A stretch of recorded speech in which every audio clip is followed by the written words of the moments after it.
இன்றைய சாப்பாடு ரெடி ஆகிட்டுருக்கு. வெறும் சாதம்னு நினைக்காதீங்க. சிக்கனை வந்து நல்லா மிக்ஸியில் போட்டு அரைச்சிட்டு மிக்ஸ் பண்ணிகிட்ருக்கிறேன். இந்த மாதிரி கொடுக்கும்போது வந்து சீக்கிரமாக கொஞ்சம் சாப்பிட்ற மாதிரி இருக்குது. குட்டி அளவு நிறைய இருக்கிறதால அவங்களும் கொஞ்சம் சாப்பிடுவாங்க.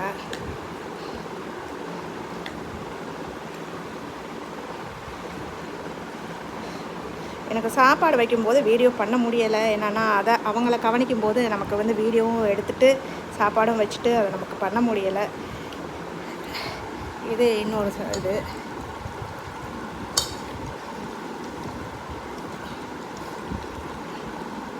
ரெடி ஆகிடுச்சு.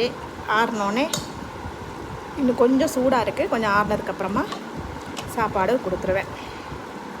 ப்ரௌனி இல்லாமல் ரொம்ப ரொம்ப கஷ்டமாக இருக்குது. ரொம்ப மிஸ் பண்ணுற மாதிரி இருக்குது ப்ரௌனி. உண்மையாகவே ரொம்ப கஷ்டமாக இருக்குது. என்ன பண்ணுறது? பக்கத்தில் வந்தால் சரி நான் போய் பார்த்துட்டு வருவேன்.